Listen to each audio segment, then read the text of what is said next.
Welcome back to Yahoo Finance. We have about a minute to go here until the bell, and we have our panel to break down today's action. We have Lisa Erickson, U.S. Bank Wealth Management Senior Vice President. We're also joined by Victoria Fernandez, Crossmark Global Investments Chief Market Strategist. And let's take a look at how things are shaping up here in the final minute of trading.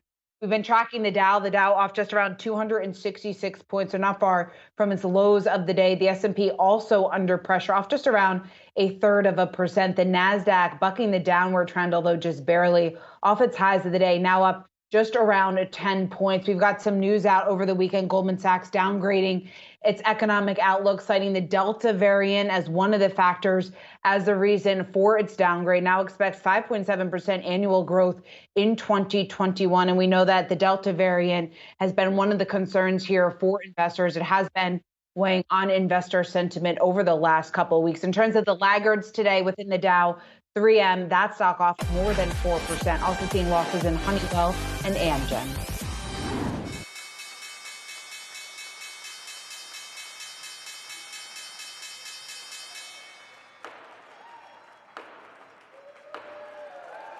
And there we go as we kick off a new trading week, as many people return to work following a Labor Day weekend. Again, the Dow and the S&P under pressure today. The Dow closing off 267 points, and Nasdaq holding on to gains, closing up at just around 10 points as we shake out the final trades of the day. Lisa Erickson of U.S. Bank Wealth Management, also Victoria Fernandez of Crossmark Global Investments are here to help us break down the action that we're seeing today. And Lisa, I guess first to you, we're seeing some investors at least a little bit nervous about the developments that we're getting when it comes to the Delta variant. What do you think that this potentially means for the markets here in the short term?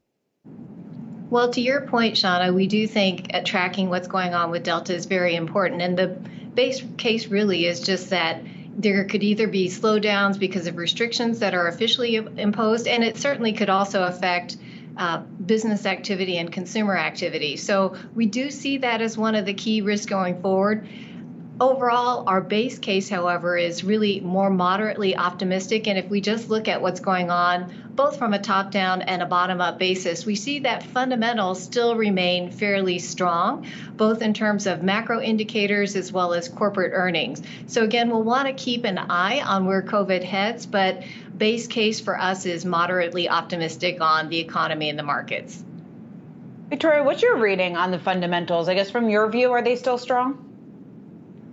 They are, Shauna. They're still strong, but we do have this kind of push and pull going on in the markets right now. So you look at some of the things that are strong and that are serving as tailwinds. We had really strong earnings in this past quarter. Margins were like at 13%, some great number for a majority of companies. You look at the JOLTS number. We have all of these job openings for people that do want to go out there and get a job. And you look at the ISM numbers that came at the end of last week, and even though they came down a little bit, I mean, we've still got a 60 handle on that ISM number. So there's still really strong fundamentals that are out there helping the economy and serving as a foundation. But on the flip side of that, we have the worries with Delta that Lisa just mentioned. We obviously have inflation concerns that are out there that are growing. You know, we still have the debate on transitory or permanent components within inflation. And I think we've hit that peak kind of everything, peak earnings, peak growth, and the markets are starting to get a little bit concerned about where we go from there. So that's probably why we saw a little bit of a pullback today. It wasn't huge. We wouldn't be surprised to see even a larger pullback at some point in the near future, but the markets are kind of in this this limited space right here. And I think it's because we do have both tailwinds and headwinds, and the uncertainty there is really what's causing the market to gyrate where it is. Victoria, you mentioned a pullback there. I guess how big of a pullback do you think we could potentially see? Well, I think most of the time we look for, at least a 5% pullback a couple times a year. We haven't seen that at all since the fourth quarter of last year. So we're due for around a 5% pullback. And for us, that would actually be a buying opportunity. Some of those names that have been on your shopping list, whether it's growth names that have gone too far, whether you're looking to get into some of those value or some cyclical names because of the reopening story, that pullback would be your opportunity to go ahead and jump in the market. We obviously, can't time when we're going to see that pullback, but I think we'll have a pretty choppy end of this year. And so you'll have some opportunities to do that over the next few months. Lisa, what's your view just in terms of where we are in inflation? Because obviously the big debate's out there about whether or not it's transitory or if some of the inflationary pressures are proving to be a bit stickier than we initially anticipated. What's your reading?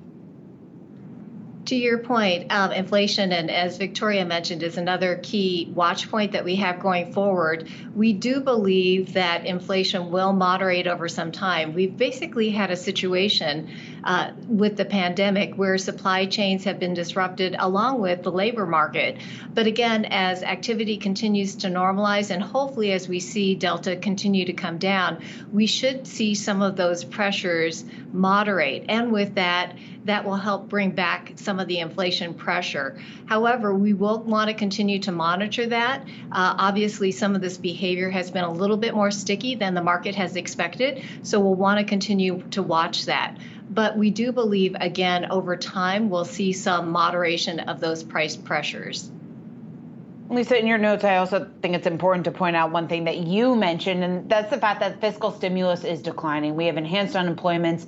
They expired over the weekend. Millions of Americans who were getting assistance are no longer getting assistance. How big of a challenge or how big of a potential risk is the market viewing this going forward? So to your point, we've got actually a critical next few weeks and months with as we see the fiscal stimulus begin to come off. And that's from a number of different places, both in terms of actually fiscal policy packages.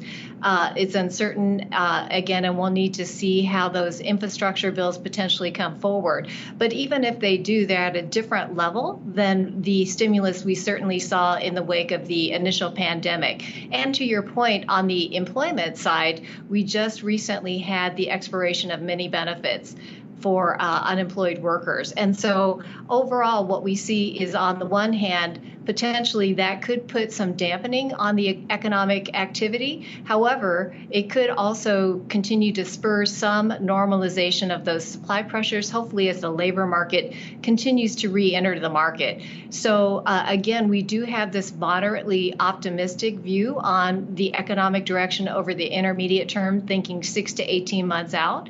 But again, we'll want to continue to watch those numbers as they come through to see how things continue to even out.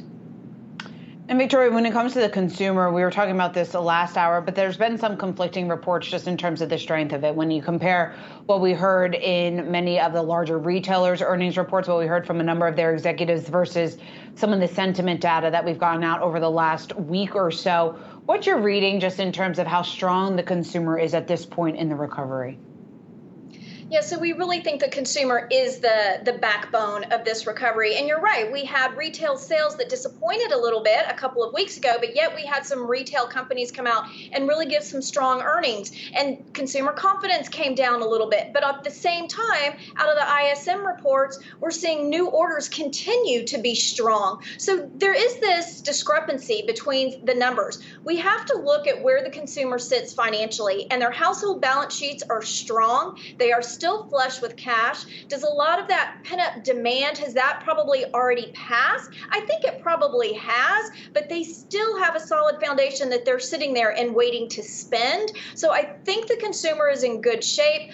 Obviously, we thought that at this point in time, people would be heading back to work at close to pre-pandemic levels as kids went back to school, but the Delta variant has obviously pushed that timeline out a little bit. So I think as we continue through the rest of the year, we'll continue to see the consumer be strong. We're going into a holiday season, and they will be there to continue to spend, maybe not at the same levels that we've seen over the past 6 months or so, but still a strong component for the economy.